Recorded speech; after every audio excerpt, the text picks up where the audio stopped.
Hello. कैसे हैं आप लोग?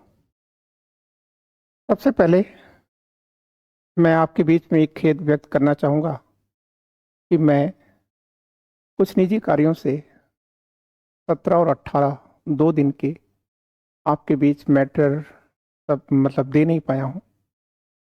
तो ऐसी स्थिति में हम पहले जो छूटे हुए मैटर हैं उसे कवर करना चाहेंगे, क्योंकि मैंने देखा था कि ये एग्जामिनेशन पॉइंट ऑफ व्यू से ये बहुत महत्वपूर्ण है। चाहे वो प्री पॉइंट ऑफ व्यू से देखना हो या मुख्य परीक्षा के दृष्टिकोण से देखना हो, तो ये आज के जो टॉपिक है ये महत्वपूर्ण थे, इसलिए मैंने इसे ले लिया है। ठीक है। और कल से मतलब सोमवार से हम डेली हो जाएंगे। ठीक है। तो आइए हम लोग इस बात की शुरुआत करते हैं। तो पहली चीज आप ये देखिए कि यह एक एडिटोरियल तो नहीं है, लेकिन एक न्यूज है, और ये न्यूज आपके लिए अत्यधिक महत्वपूर्ण है। ठीक है। तो अगर हम यहाँ पर देखें तो इसमें क्या लिखा हुआ है, देखिए आप। इसमें लिखा हुआ है, can party be derecognized or deregistered? Clear? क्या पार्टियों को डीरिकॉग्नाइज्ड किया जा सकता है या डीरजिस्टर्ड किया जा सकता है? क्लियर? तो सबसे पहले तो हमको पढ़ने के लिए एक दिमाग में आना चाहिए कि भाई इसका मतलब ये दोनों दो बातें हैं। डी रिकॉग्नाइज्ड अलग बात है और डी रजिस्टर्ड अलग बात है। ठीक है ना? ये दोनों दो बातें हैं, तो इस चीज को हमें समझना है। तो आइए सबसे पहली बातें हम देखते हैं। क्लियर? तो यहां पर कह रहा है कि does the election commission have the power to derecognized a political party for violation of MCC? ठीक। क्या हमारा जो इलेक्शन कमीशन है, क्या उसके पास पावर है कि कोई भी व्यक्ति जिसने मॉडल कोड ऑफ कंडक्ट का उल्लंघन किया है, तो उस पार्टी को क्या दंडित किया जा सकता है डी रिकॉग्नाइज्ड करके? क्लियर? तो फिलहाल हम आगे जाएं इसके पहले बता दें, आपको पहले ही बता देते हैं, ठीक है, कि नहीं, कोई पावर नहीं है। जो एक बार रजिस्टर्ड हो गई पार्टियां, वो रजिस्टर्ड हो गई। ठीक है। डी रिकॉग्नाइज्ड कर सकते हैं? तो आप कहेंगे सर नहीं। लेकिन अब प्रश्न आता है, ठीक है, कि किन स्थिति में कर सकते हैं? सामान्य तो नहीं कर सकते, लेकिन क्या कुछ ऐसी स्थितियां हैं कि जिस आधार पर आप डी रजिस्टर्ड कर सकते हैं? हाँ, एक परिस्थिति है।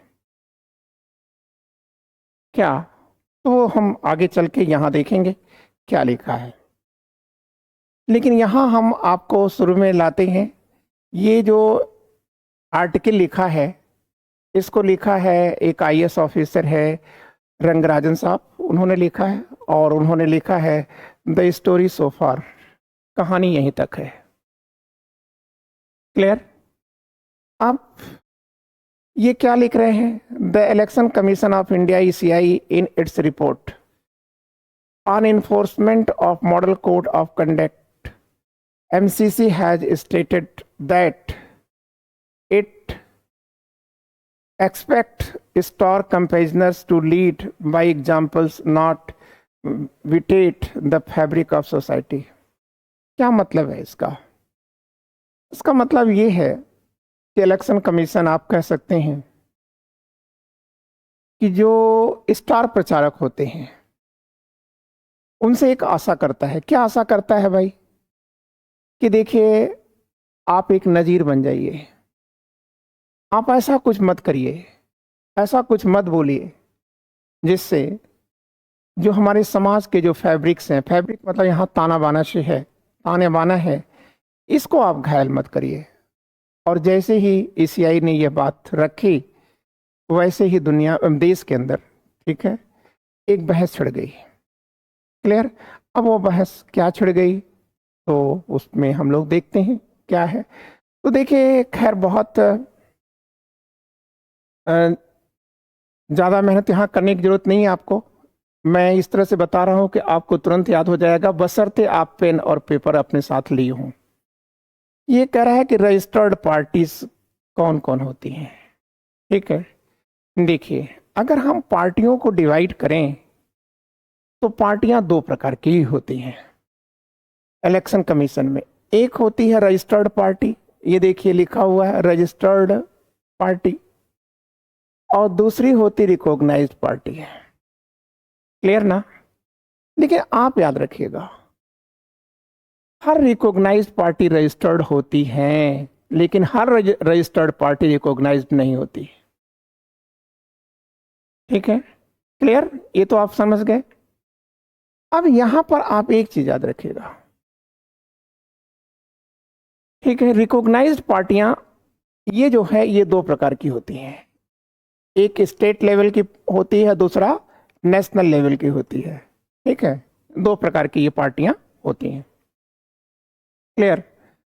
तो अब हम लोग इसकी बात करेंगे, दोनों में अंतर बताएंगे, लेकिन सबसे पहले तो आप ये जानिए कि जो राजनीति होती है ना, राजनीतिक पार्टियां होती हैं, उसकी शुरुआत होती है रजिस्ट्रेशन से, और जिसका रजिस्ट्रेशन चुनाव आयोग में हो गया वो रजिस्टर्ड पार्टी बन गई। क्लियर? अब प्रश्न आता है कि पार्टी का रजिस्ट्रेशन कैसे होता है। क्लियर? तो देखिए यहां लिखा हुआ है section 29A।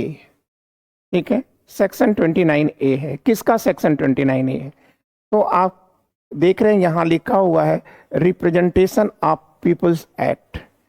Peoples act 1951, representation of people act 1951 की एक धारा है, सेक्शन है, वो क्या है? तो कहेंगे सर 29 कैपिटल A है। क्लियर? इसी के तहत पॉलिटिकल पार्टियों का रजिस्ट्रेशन होता है। अब ये रजिस्ट्रेशन कैसे होता है? तो ये जो लिख रहे हैं उनका ये कहना है कि देखिए, सबसे पहले तो आपको एक फॉर्म भरना पड़ता है, लंबा चौड़ा फॉर्म होता है, और उस लंबे चौड़े फॉर्म में आप एक मेमोरेंडम बनाते हैं। मेमोरेंडम बनने का मतलब ये होता है कि उसमें आप अपनी पार्टी के जो पदाधिकारी होते हैं उनके नाम और उनके विवरण देते हैं। ठीक है, उनके बारे में क्या चार्जेस हैं उनके ऊपर, पुलिस में क्या उनकी स्थिति है, मतलब साफ सुथरा दामन है या नहीं है, ये सब कुछ आप बताते हैं, और उसके लिए आप, ठीक है, सर्टिफिकेट भी देते हैं। इसके साथ साथ अपने समर्थन में कुछ वोटर्स लाते हैं, देश के कहीं से भी वोटर्स होने चाहिए जो कि जिनके पास वोटर कार्ड है। इसके साथ साथ आप एक और चीज अटैच करते हैं। क्या अटैच करते हैं? हर पार्टी का अपना एक कॉन्स्टिट्यूशन होता है। क्लियर? तो वो कॉन्स्टिट्यूशन आपको बनाना पड़ता है या बनवाना पड़ता है। ठीक है, और उस कॉन्स्टिट्यूशन में मेन चीज क्या होती है? देखो, लिखा तो बहुत कुछ जाता है, लेकिन उसमें मेन जो मैटर होता है वो ये होता है कि आप जो इंडियन कॉन्स्टिट्यूशन है ना, उसमें आपका विश्वास है या नहीं, ट्रू फेथ। ठीक है, आपका भारत की सॉवरेंटी में विश्वास है या नहीं। ठीक है, इसके प्रति आप शपथ लेते हैं। फिर इसके बाद यूनिटी एंड इंटीग्रिटी में विश्वास करते हैं। क्लियर? आप सोशलिज्म में विश्वास करते हैं, डेमोक्रेसी में विश्वास करते हैं, और सेकुलरिज्म में विश्वास करते हैं। ठीक है ना? ये सब चीजें आप विश्वास करते हैं, नीचे सिग्नेचर करते हैं, और दैट्स ऑल हो जाता है। क्लियर? हो गया ना? तो ये अपना कॉन्स्टिट्यूशन निर्मित होता है, और कॉन्स्टिट्यूशन बड़ी ही रेयर चीज होती है। उसी कॉन्स्टिट्यूशन के आधार पर ही आपकी पार्टियों का भाग्य तय होता है या रजिस्ट्रेशन तय होता है। क्लियर? अब कुछ बातें, ये दर्द भरी बातें कर रहे हैं। ठीक है, वो दर्द भरी बातें क्या कर रहे हैं कि भाई देखिए कि रजिस्टर्ड पार्टियों को फायदे हम बहुत देते हैं। ठीक है, तो जब फायदा देते हो तो उम्मीद भी करोगे ना, तो फायदा देते हैं। क्या फायदा देते हैं? तो ये कह रहे हैं कि पार्टियां enjoy the following legal benefits. पार्टियों को जो है कुछ बेनिफिट्स मिलते हैं, वैधानिक लीगल बेनिफिट्स मिलते हैं। पहला बेनिफिट्स क्या आप दे रहे हो सर?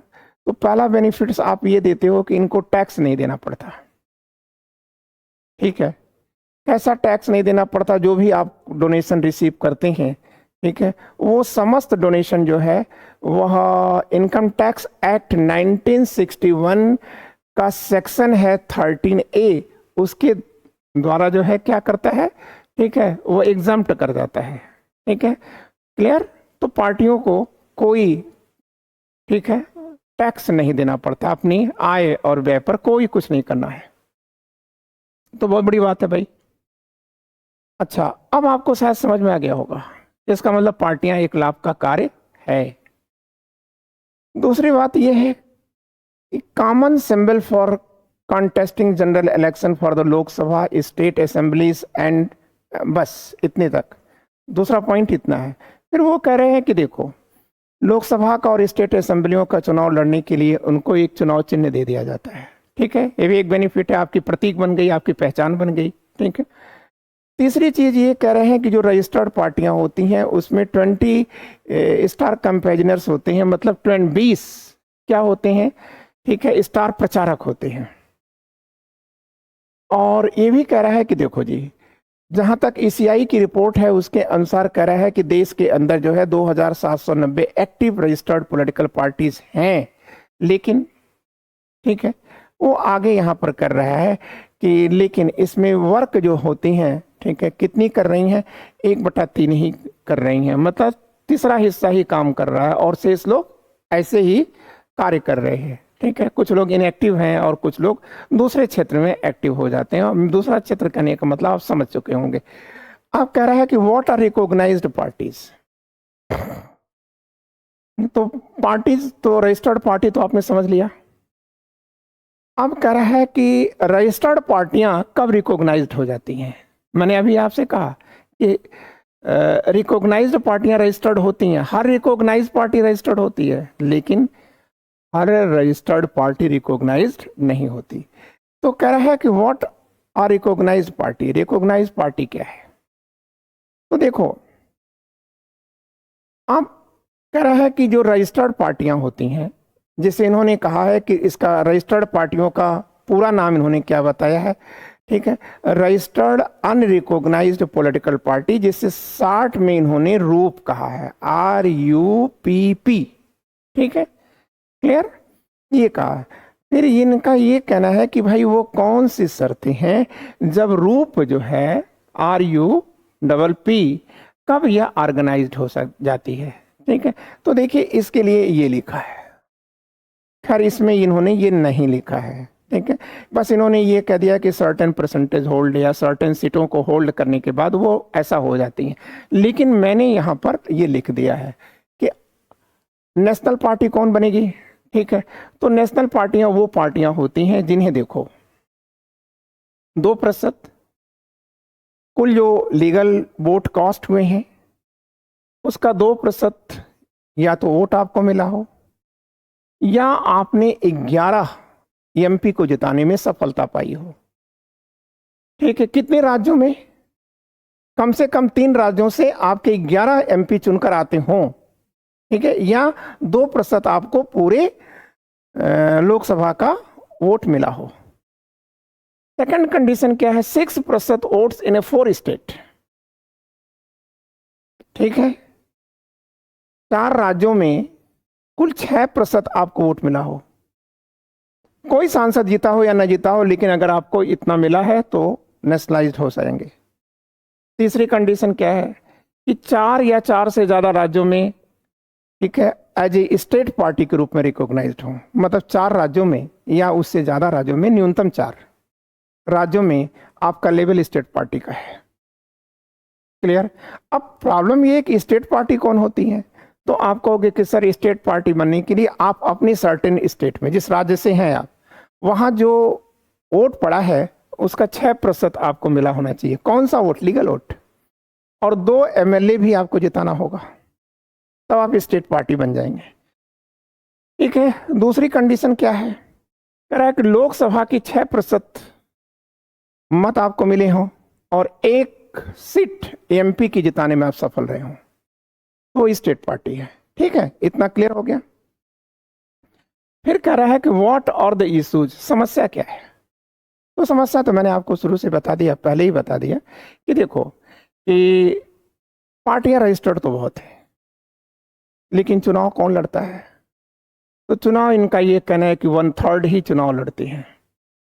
अब प्रॉब्लम ये है कि क्या चुनाव आयोग जो चुनाव नहीं लड़ रही हैं, क्या उनके रजिस्ट्रेशन को कैंसिल कर सकता है? नहीं कर सकता।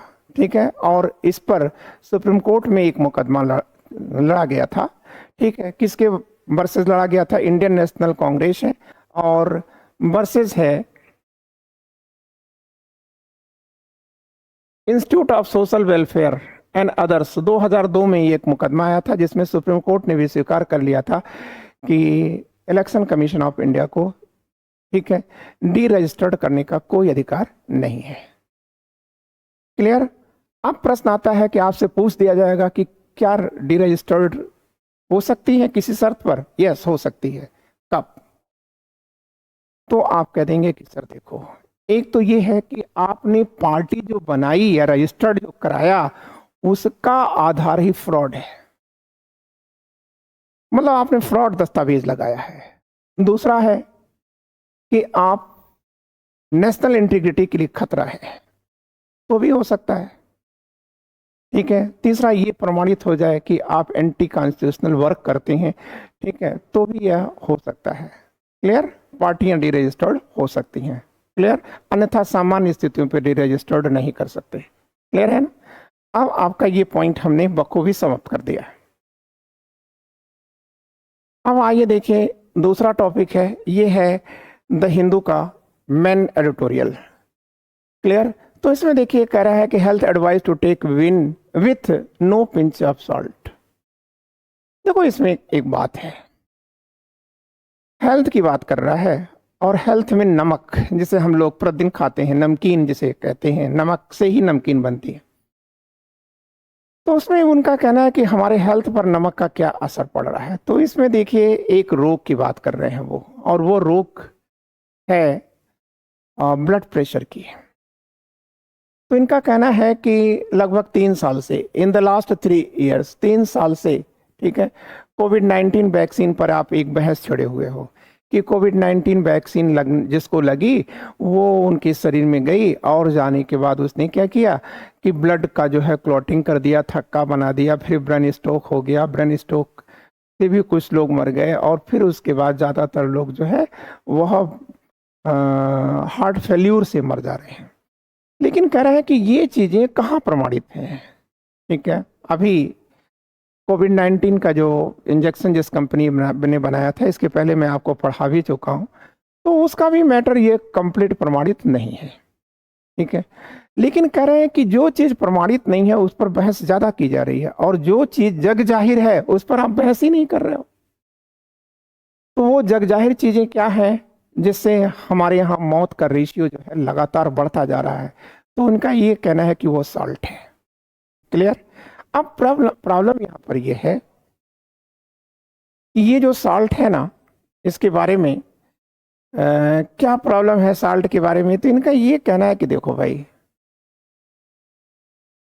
जो सॉल्ट है, सॉल्ट हमें कितना लेना चाहिए? WHO की रिपोर्ट है कि सॉल्ट हमें कितना लेना चाहिए। तो इसमें ये लिख रहे हैं कि सॉल्ट हमें जो है पर डे 5 ग्राम मैक्सिमम लेना चाहिए। ठीक है, लेकिन भारत में क्या हो रहा है? खाने में तो ले ही रहे हैं, इसके साथ जितनी बार भी खाते हैं वो सब नमकीन ले रहे हैं। तो भारत के अंदर ज़्यादातर लोग जो हैं वह 10-11 या 8% न्यूनतम है भारत में लेने वालों की, और मैक्सिमम जो है 11% प्रतिदिन ले रहे हैं। अब ये क्या कर रहा है? तो ये कह रहे हैं कि ये जा करके, ठीक है, हमें साइलेंट किलर बना दे रहा है। मतलब जो हाइपरटेंशन है या ब्लड प्रेशर है उसको इन्होंने कहा कि यह एक साइलेंट किलर है, जो हमारे यहाँ 46% से भी ज़्यादा लोगों को मौत के, एडल्ट को मौत के घाट उतार रहा है। कोई खेलते हुए मर रहा है, कोई खाते हुए मर रहा है, कोई सोते हुए मर रहा है, कोई बातचीत करते हुए मर रहा है। ठीक है, तो इसका रीजन क्या है? तो आप कहेंगे एक्सेस क्वांटिटी में साल्ट को लेना। क्लियर? अब भारत सरकार क्या कर रही है? तो भारत सरकार एक काम कर रही है, लोगों को जागरूक कर रही है अवेयरनेस ला रही है। कैसे अवेयरनेस ला रही है? देखिए, पहले लोग ये मान के चलते थे कि ये जो चीज़ें हैं, हार्ट की जो डिजीजेस हैं और ये डायबिटिक हैं, ये सब राजसी रोग हैं। टीबी को भी राजसी रोग कहा जाता था, ठीक है, क्योंकि ये माना जाता था कि ये बड़े लोग हैं, बड़े पैसे वाले लोग हैं, ये कुछ करते नहीं, बस खा पी करके मस्ती करते हैं और इसी कारण ऐसा हो जाता। वो बाहर की दुनिया में निकलते नहीं, कोई फिजिकल वर्क नहीं करते, इसलिए ऐसा हो जाता है। ठीक है, तो अब सवाल इस बात का है कि क्या वास्तव में ऐसा है? तो भाई चलो फिजिकल लेबर किया जाए, कुछ ना कुछ किया जाए। लेकिन अब ये झुठला दिया गया। कैसे झुठला दिया गया?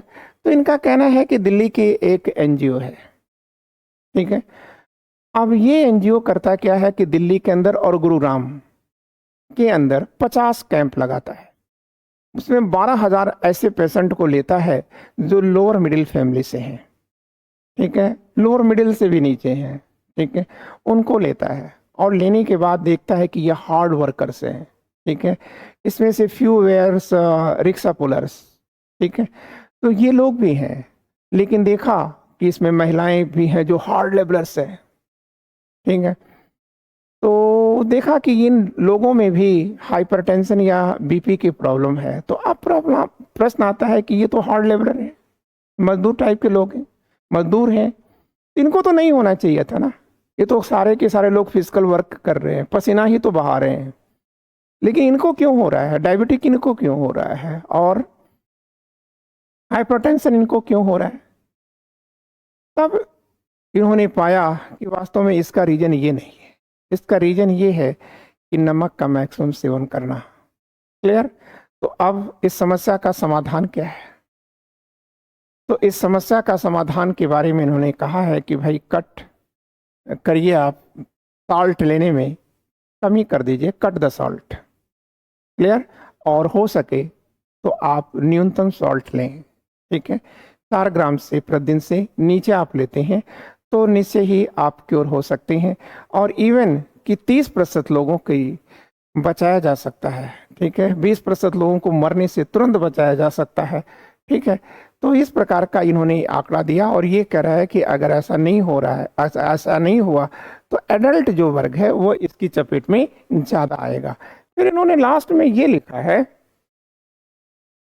कि और भारत सरकार एक काम और ये कर रही है कि 5 राज्यों के 25 जिले के अंदर जो है तमाम अपनी योजनाओं को ये संचालित कर रही है, लोगों को अवेयरनेस कर रही है, 75 लाख लोगों को, ठीक है, वो ट्रीटमेंट कर रही है और फ्री मेडिसिन को भी व्यवस्था कर रही है। लेकिन अभी संभव नहीं कर पाई है, लेकिन कोशिश में। फिर एक चीज और ये कहना चाहती है, ये जो आर्टिकल है वो एक चीज और ये कहना चाह रहा है, वो ये है कि देखो रेगुलर बीपी का चेकिंग होनी चाहिए। मतलब हमेशा जो है आप किसी भी प्लेटफॉर्म पे जाएं, कहीं भी किसी मॉल में जाएं या कहीं पर भी क्लिनिकल सेंटर है, वहाँ जा कर के आप अपनी बीपी को चेक करा करके, रेगुलरली चेक करा करके जांचते रहें कि आपके स्थिति क्या है। तो अगर आपकी स्थिति ठीक नहीं है तो आप मेडिसिन और साल्ट में कमी करके आप अपने को बचा सकते हैं या समाज के अन्य लोगों को बचा सकते हैं। इस पूरे आर्टिकल में यही है, ठीक है। अब हम अगली बातें करते हैं। अब अगली बातों में यह है कि इसके अंदर एक बात कही गई है, वो बात देखिए क्या है कि state can not acquire properties without proper procedure. Supreme court कह रहा है कि स्टेट किसी प्राइवेट प्रॉपर्टी को, ठीक है, बिना किसी कानून के, बिना किसी प्रक्रिया के, आप लीगल प्रोसेस के आप नहीं ले सकते, ठीक है। क्लियर? तो इसमें देखो इन्होंने क्या लिखा है वो आपके माइंड में एग्जैक्टली सेट हो जाए, इस दृष्टिकोण से मैं आपको बताना चाह रहा हूं, ठीक है। तो देखिए सुप्रीम कोर्ट कह रहा है कि the Supreme Court on Thursday took a significant step to protect private property. ठीक है, बृहस्पतिवार को सुप्रीम कोर्ट ने जो अपने फैसले लिया है उसमें प्राइवेट प्रॉपर्टी को बचाने के लिए एक स्टेप उठाया है और उसमें कहा है कि जो arbitrary state take over for public purpose, कि जो लोग प्रॉपर्टी को, जो राज्य प्रॉपर्टी को या स्टेट की कोई भी एजेंसी, सरकार की कोई भी एजेंसी अगर किसी प्राइवेट प्रॉपर्टी को लेता है तो उसे आर्बिट्रेटरी नहीं लेना चाहिए, ठीक है, अपितु उसे एक प्रोसेस से आना चाहिए और लॉ के अधीन आना चाहिए। क्लियर? तो ये चीजें आप समझ गए होंगे। अब ये कह रहा है कि एग्जैक्टली यह प्राइवेट प्रॉपर्टी की स्थिति क्या है। तो देखिए 44 अमेंडमेंट, ठीक है, जो 44 अमेंडमेंट है, अगर हम उस 44 अमेंडमेंट को देखें तो 44 अमेंडमेंट में एक बात कही गई थी। क्या बात कही गई? कि जो राइट टू प्रॉपर्टी है, संपत्ति का जो अधिकार है, वो 44 अमेंडमेंट 1978 में आता है। तो 1978 से पहले यह फंडामेंटल राइट्स था, ठीक है। केशवानंद भारती जो कंट्रोवर्सी है, इशू है, वो इसी पे था। तो आप याद रखिएगा कि लेकिन 44 अमेंडमेंट के द्वारा इसे फंडामेंटल राइट्स से हटा दिया गया, ठीक है। मतलब आर्टिकल 19 जो है, जिसमें 7 हमको फ्रीडम्स दी गई थी, उसमें से अब 6 रह गई, क्योंकि 7वां जो है, 6 हमें एंजॉय करने को मिल रही हैं। 7वां जो राइट टू प्रॉपर्टी है, इसे समाप्त कर दिया गया। अब इसे रखा कहाँ गया है? 300 कैपिटल ए में रखा गया है, 300 कैपिटल ए में लाकर रख दिया गया। तो मतलब 78 तक जो फंडामेंटल राइट था, वो कह रहा है कि आज वो कॉन्स्टिट्यूशनल राइट बन गया है, ठीक है, कॉन्स्टिट्यूशनल राइट बन गया है, या आप कह सकते हैं ह्यूमन राइट्स बन चुका है। और इस कॉन्स्टिट्यूशनल राइट या ह्यूमन राइट्स को आप किसी से, ठीक है, बिना सामुदायिक हित के आप नहीं ले सकते। क्लियर? तो अब प्रॉब्लम ये है कि अभी अभी कुछ इन्होंने एक फैसला दिया है। एक मुकदमा आया था हाई कोर्ट कलकत्ता में, बंगाल का मैटर है। तो उसमें जो बंगाल नगर निगम है, इसने किसी की जमीन को कब्जा कर लिया था, ठीक है।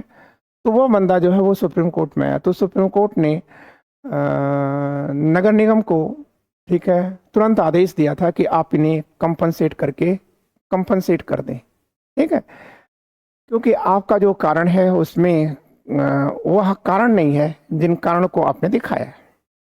मतलब without having a public interest, आप बिना किसी पब्लिक इंटरेस्ट में आप किसी की प्राइवेट प्रॉपर्टी को आप नहीं कर सकते। फिर सुप्रीम कोर्ट ने कहा कि जब आप किसी भी प्राइवेट प्रॉपर्टी का अपहरण करें या लें, ठीक है, तो आपको कोशिश ये करना चाहिए कि आप 7 प्रोसेस से गुजरे। तो जिसमें पहला प्रोसेस उन्होंने कहा कि जिस प्राइवेट लैंड को या प्रॉपर्टी को आपको लेना है, वहां पर सबसे पहले आप उसके ओनर को, ठीक है, एक नोटिस दीजिए, ठीक है।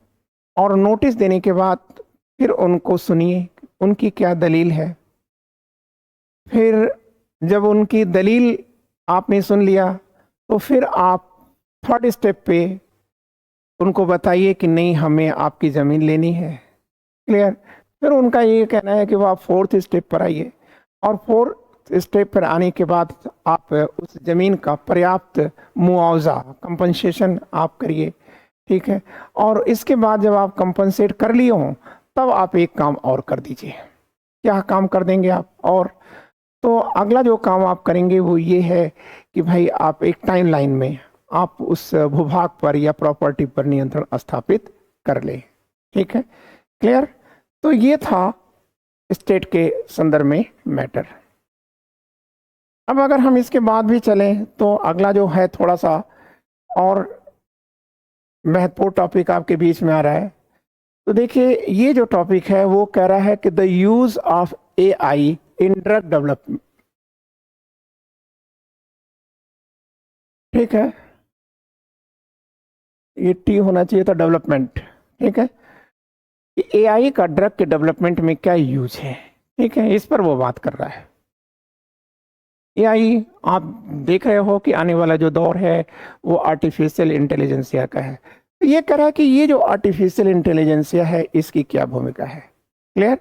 तो अब इसके अंदर क्या लिखा गया है, ठीक है, चूंकि ये आपके मुख्य परीक्षा के लिए भी महत्वपूर्ण हो सकता है, प्री के लिए तो महत्वपूर्ण है ही, ठीक है।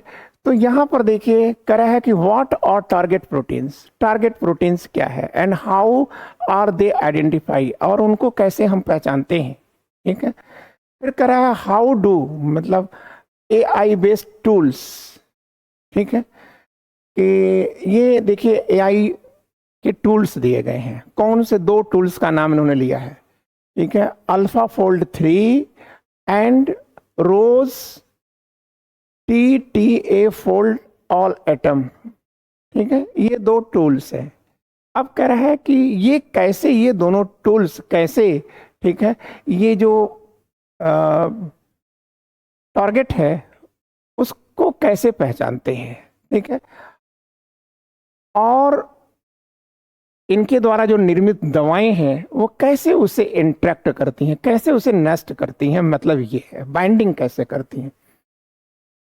फिर कह रहा है कि where does India stand in the field of computational drug development, और भारत कंप्यूटेशनल ड्रग के डेवलपमेंट में कहाँ अपने को पा रहा है, मतलब भारत की स्थिति क्या है, ठीक है। तो इसको बेहतर तरीके से समझाने के लिए हमने आपके लिए कुछ दूसरे तरीके को अपनाया है, ठीक है। ये तो आपने देख लिया, ये आप नोट कर लीजिएगा, अल्फा फोल्ड 3 रोज टी फोल्ड एटम, ये क्या है, दो टूल्स हैं किसके, एआई के, जो मेडिसिन पर रिसर्च करते हैं, ठीक है ना, जो ये मेडिसिन पर रिसर्च करते हैं, ठीक है। और जो टारगेट है, टारगेट का मतलब आप क्या समझ रहे हैं, टारगेट का मतलब ये है प्रोटीन, ठीक है। प्रोटीन का मतलब क्या हुआ, तो जो रोग फैलते हैं वो किसी प्रोटीन के कारण ही फैलते हैं, ठीक है ना, क्लियर। कोई चीजें सड़ती क्यों हैं, क्योंकि उसमें प्रोटीन होता है, अगर प्रोटीन नहीं होगा तो बैक्टीरिया नहीं लगेगा, ठीक है। तो इसका मतलब ये है कि ये प्रोटीन को कैसे ये पहचानेंगी और इनके द्वारा निर्मित जो दवाएं हैं कैसे उससे बाइंडिंग बना करके उसको ध्वस्त करेंगी, क्लियर, ठीक है। तो यहां तक का मतलब ये मैटर आपका हो गया।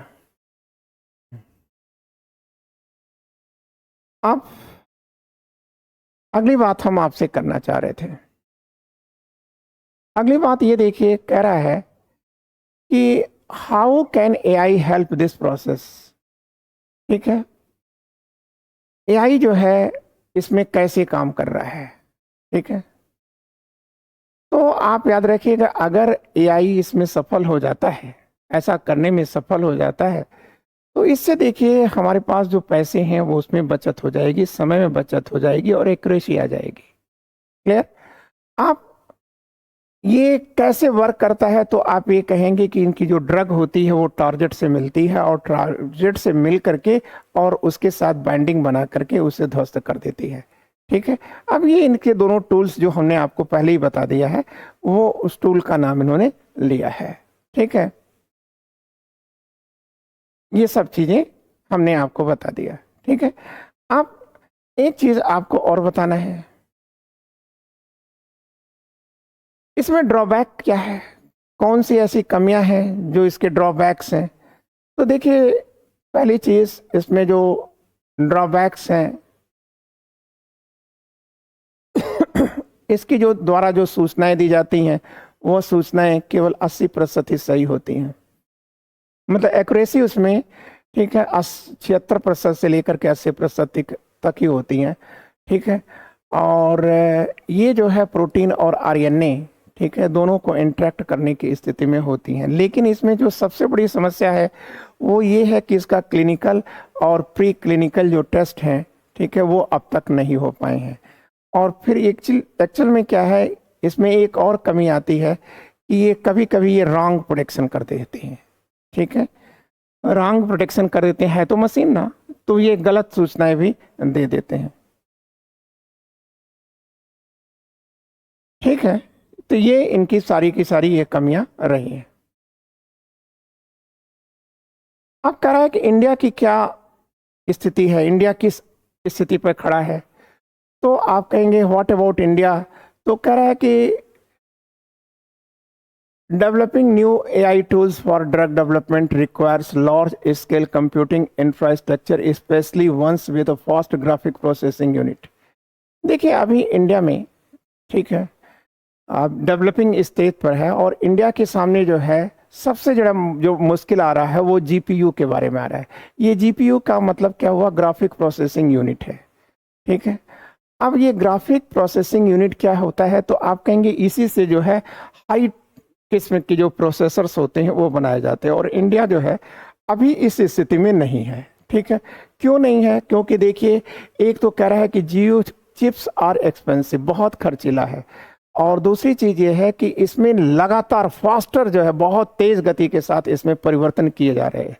ठीक है, जो आज बना वो कल पुराना हो जा रहा है। ठीक है, और सेकंड चीज ये है कि हमारे पास US और चीन की तरह से, ठीक है, जो स्किल्ड बेस लोग चाहिए था वो स्किल्ड बेस लोग भी हमारे पास नहीं है। क्लियर, तो ये है इंडिया की अपनी समस्याएं, लेकिन अगर इंडिया कोशिश करता है तो ये इंडिया बहुत आगे जा सकता है इस केस में। ठीक है, अब हम अगला पोर्शन क्या देख रहे हैं, SC limits ED's power to arrest PMLA accused.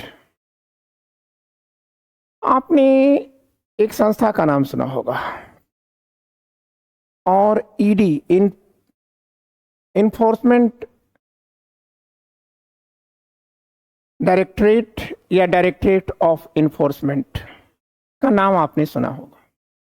अभी काफ़ी आप देख रहे हैं कि सरकार के ऊपर बहुत आरोप लगाए जा रहे थे कि इन्होंने, ठीक है, सबसे ज़्यादा CBI और ED का प्रयोग किया है। तो ये क्या है, ED सरकार की अपनी एक एजेंसी है।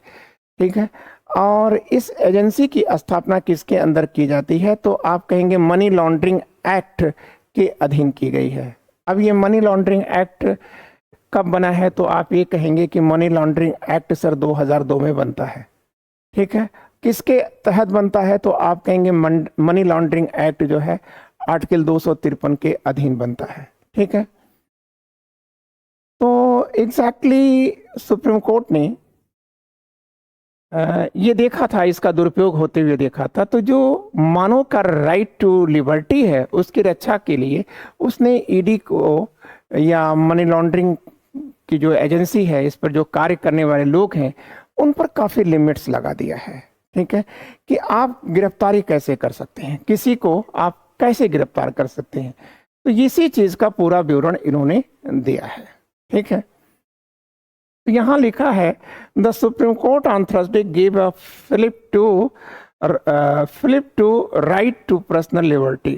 ठीक है, सुप्रीम कोर्ट ने अब बृहस्पतिवार को दिए गए अपने फैसले में राइट टू लिबर्टी को प्रोत्साहन दिया है, या ठीक है, क्लियर, और that a person summoned by a designated special court under the prevention of money laundering act.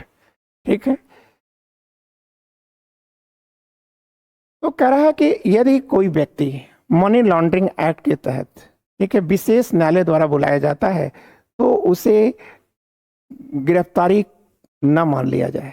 ठीक है, और ऐसे लोगों को बेल के लिए, ठीक है, नहीं आना चाहिए। सुप्रीम कोर्ट में कह रहा है कि अप्रोप्रिएट जो अग्रिम जमानत के लिए नहीं आना चाहिए।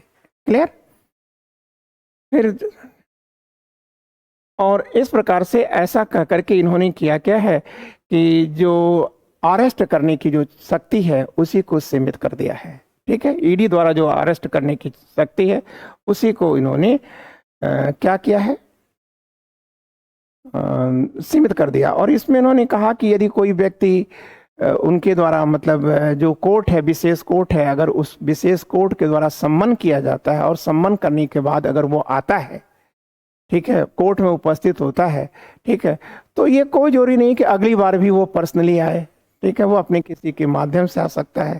ठीक है, फिर इसके बाद इन्होंने सेक्शन 88 का उल्लेख किया है कि जिसमें वो बॉन्ड बनाने की बात भी करते हैं कि आप बॉन्ड भी अपना ला सकते हैं। ठीक है, क्लियर, ये सारी की सारी चीजें भी ठीक है उन्होंने कहा। लेकिन अब प्रश्न आता है कि यह है किस केस में उन्होंने कहा है, तो यह केस है ठीक है Tarsem Lal against ED challenging Punjab and Haryana high court denying him anticipatory bail. Anticipatory bail का मतलब है अग्रिम जमानत, मतलब गिरफ्तारी होने से पहले ही जो जमानत ली जाती है उसी को एंटीसिपेटरी बिल बिल कहा जाता है, ठीक है ना, एंटीसिपेटरी बिल, ठीक है। तो ये तारासिम लाल अगेंस्ट ईडी के फैसले में जब पंजाब और हरियाणा हाई कोर्ट जो चंडीगढ़ में स्थित है, जब उसने बेल देने से मना कर दिया था तो ये यहाँ आए थे, ठीक है। और उस समय सुप्रीम कोर्ट ने इनको क्या दिया, राहत दिया था। फिर कह रहा है कि the twin condition of bail under section 45 of the PMLA, ठीक है, pose strength threshold for an accused for one. देखिए इसमें सेक्शन 45 है, और जो सेक्शन 45 है ना, ठीक है, मनी लॉन्ड्रिंग एक्ट के तहत जो सेक्शन 45 है उसमें एक खास बात है ये कि इसे हमने यहाँ पर दिखा दिया है। ये देखिए आप, सेक्शन 45 में कहता है कि accused was responsible to prove, मतलब जो एक्यूज्ड है, एक्यूज मतलब जो जिसके ऊपर आरोप लगाया गया, मतलब आप कह सकते हैं कि अपराधी, ठीक है। तो अपराधी के को यह सिद्ध करना पड़ेगा, ठीक है, कि वह निर्दोष है, ठीक है, वह निर्दोष है। एक तो वो ये सिद्ध कर दे, और दूसरी बात जब वो ये सिद्ध कर देता है कि जमानत मिलने के बाद would not commit any offence while on bail, कि वह जेल से छूटने के बाद या बेल मिल जाने के बाद, ठीक है, वह किसी प्रकार का जो प्रूफ है उसको ध्वस्त नहीं करेगा या उसमें हेर फेर नहीं करेगा, तभी ये बिल दी जाती है। क्लियर। अब यही चीज थोड़ा सा आपको और मेहनत करनी है।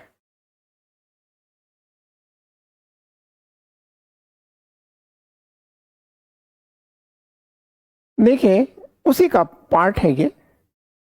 अब कह रहा है कि SC limits ED's power to arrest PMLA accused. तो इसमें ये कह रहा है the twin condition make it almost impossible to accuse to get bail in the PMLA. अब आप खुद सोच सकते हैं कि ये जो दो कंडीशन अभी हमने बताया कि भाई आपको प्रूव करना है कि आप निर्दोष हैं, ठीक है, क्लियर है। ये बहुत टिपिकल टास्क है। जिस एजेंसी ने गिरफ्तार किया है उसका कोई उत्तरदायित्व नहीं है कि वो ये बताए कि इनके ऊपर जो आपने आरोप लगाया है वो आरोप सत्य है या असत्य। ये तो उस व्यक्ति को प्रूव करना है कि जो गिरफ्तार हुआ है, और उसे ये भी प्रूव करना है दूसरा ट्विंस जो दे रहा है, ट्विंस कंडीशन, कि बेल मिल जाने के बाद वह किसी साक्ष्य को ध्वस्त नहीं करेगा। इसका मतलब ईडी के तहत जो गिरफ्तारी होती है या मनी लॉन्ड्रिंग एक्ट के तहत जो गिरफ्तारी होती है, ठीक है, एक्चुअली में मनी लॉन्ड्रिंग एक्ट होता क्या, पहले तो आप ये जान लीजिए। देखिए आप याद रखिएगा, ब्लैक मनी को, ठीक है, ब्लैक मनी को व्हाइट मनी में बदलने की जो के लिए जो अपराध किए जाते हैं वो मनी लॉन्ड्रिंग एक्ट में आते हैं, ठीक है। तो आप यहाँ याद रखिएगा कि फिर ये भी सिद्ध करना है कि हम भाई बेल मिलने के बाद कोई दुरुपयोग नहीं करेंगे, ठीक है।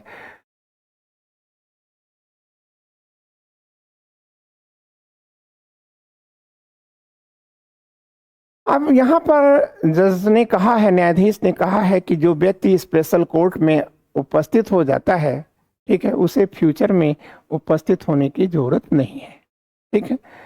फिर कह रहा है कि if an accused does not appear after a summon is served, ठीक है, लेकिन यदि कोई एक्यूज मतलब जिसके ऊपर चार्ज लगाया गया, अपराध का चार्ज लगाया गया है, ठीक है, accused does not appear after summon is served, लेकिन यदि कोई एक्यूज्ड सम्मन पाने के बाद भी नहीं आता है तब क्या होगा?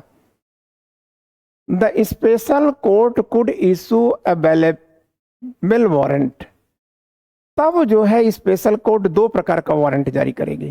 पहला वारंट क्या जारी करेगी कि आप नहीं आएंगे तो भाई आपको मतलब हम बेलेबल वारंट जारी कर देंगे, मतलब बेल मिल जाएगी। लेकिन जब वो इस पर भी नहीं आया तो आप जो दूसरा सम्मन जारी करेंगे वो नॉन बेलेबल होगा। क्लियर?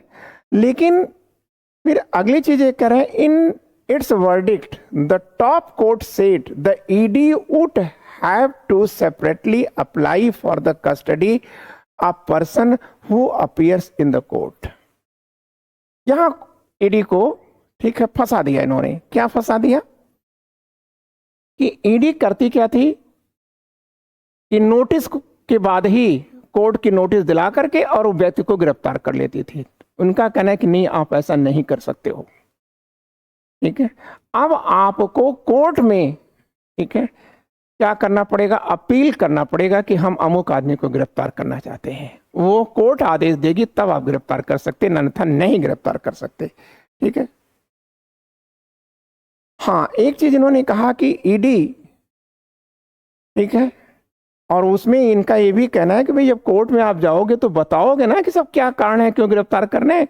लेकिन फिर आगे भी लिखते हैं कि लेकिन यदि ईडी जब इन्वेस्टिगेशन कर रही हो और उसमें एक ऐसे व्यक्ति का नाम आ जाता है, ठीक है, जो उनके आरोप पत्र में नहीं है। आरोप पत्र में जो नाम लिखे जाते हैं वो कैसे है?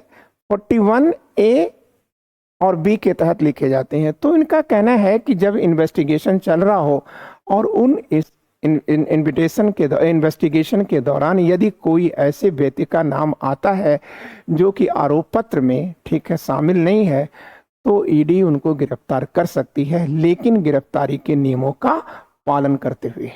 ठीक है, 19 के नियमों का पालन करते हुए ही गिरफ्तार कर सकती है। ठीक है, दैट्स ऑल।